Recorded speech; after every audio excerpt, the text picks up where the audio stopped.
Me llamo Jamie. El país que estoy haciendo para mi presentación es Puerto Rico. Hoy hablo.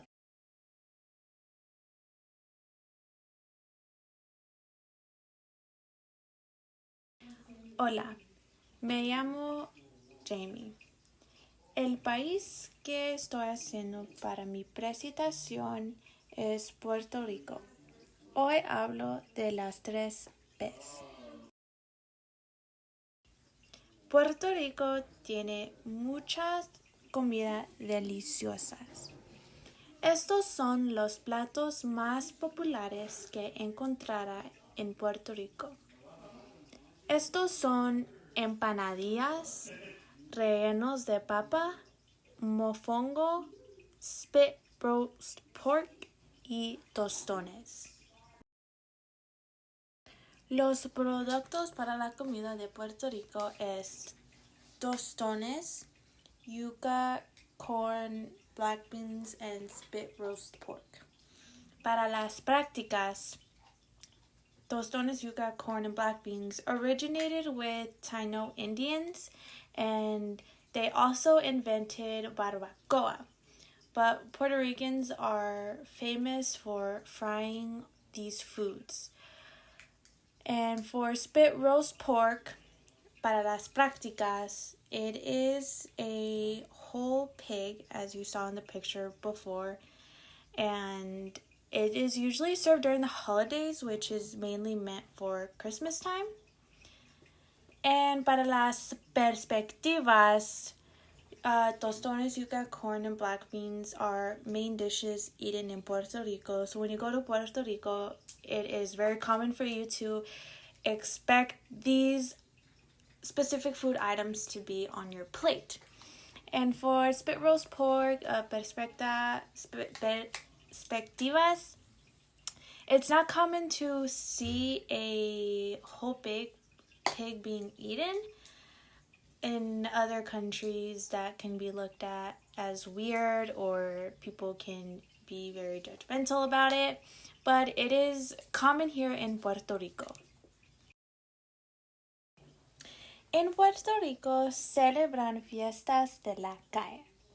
This is a festival that is celebrated among all Puerto Rican people, and it is often celebrated every year.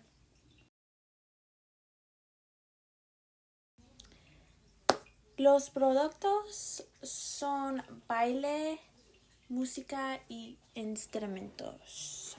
These are common things that you will find in the festival, along with different crafts people make, different clothing people wear. And para las prácticas, the festival originated during the 1950s, and it was a festival used to raise money for a church. But when the father of the church had to leave, the festival eventually came to an end, and it was celebrated for a whole weekend.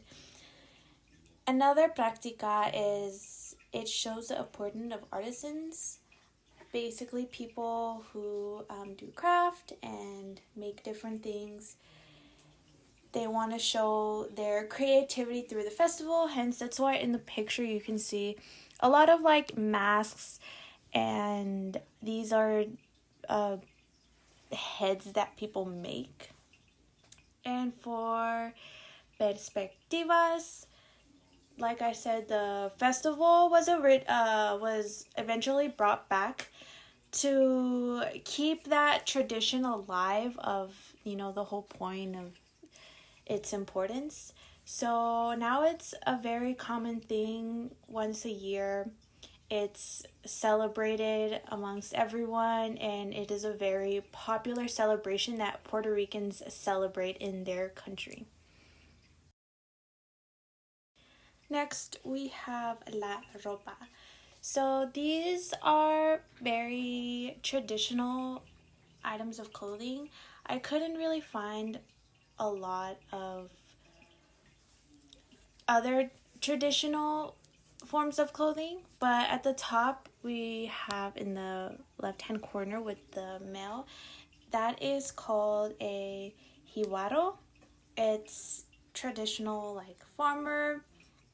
It's made out of cotton, and for the women, they typically wore these vibrant colors, usually in the color of their country's flag. And it was typically a skirt, a blouse, a dress, and they typically also wore very large jewelry around them. As you can see in the picture, the girl, she has a lot of necklaces on, and they also wore earrings, typically hooped earrings as well. Este lugar se llama Castillo San Felipe del Moro. This is a place in Puerto Rico that is very famous. El producto es Castillo San Felipe del Moro, which is this building right here.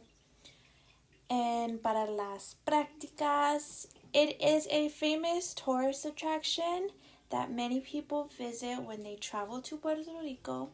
It is on its own island, and it is also considered a historical site for Puerto Rico for many different reasons.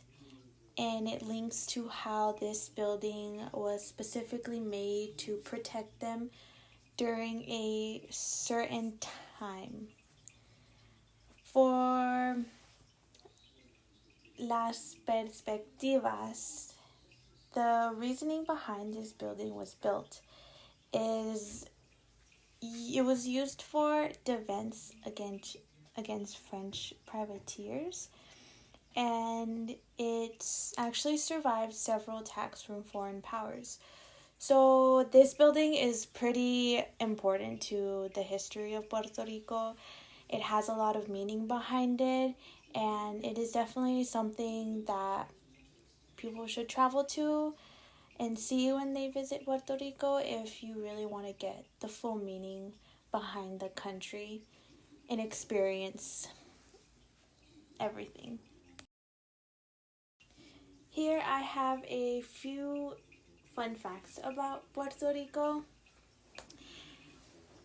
Puerto Rico, the most interesting fact that I found that I didn't know, and I'm not sure if many people know, but Puerto Rico is not a country, but it behaves like one. It's considered more of a territory. It is considered a territory to the United States. Another fun fact is Puerto Rico has its own Galapagos Islands, which is very famous.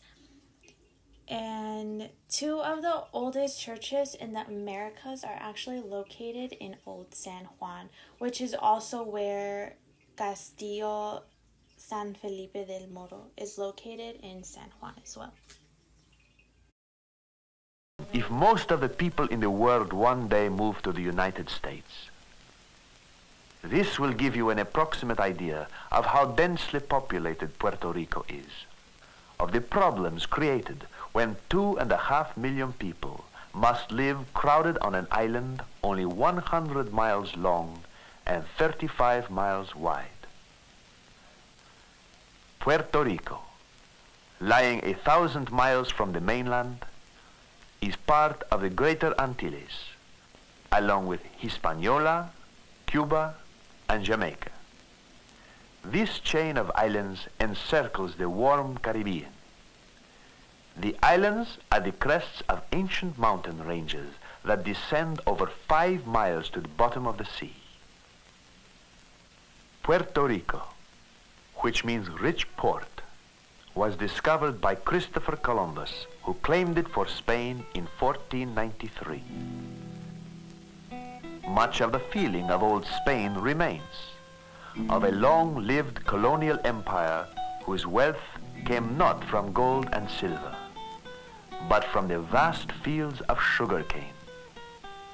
Sugar became the island's very life, and the plantation owners, who formed a kind of ruling aristocracy, prospered. Puerto Rico developed into a Spanish Gibraltar in the Caribbean.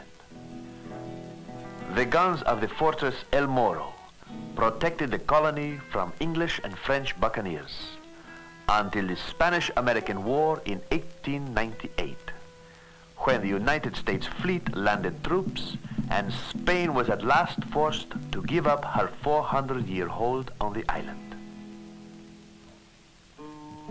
Today, Puerto Rico no longer depends almost completely on sugar for its economic life, but it is still of immense importance to the economy. To many of the people, sugar is still their life. It is their past, the history of their existence for more than 200 years. The government has attempted to distribute land to small farmers to break up the large holdings of the great sugar companies. But seldom can a farmer with only a few acres afford the machinery and chemicals needed to produce cane efficiently and profitably. The old ways persist, and for many,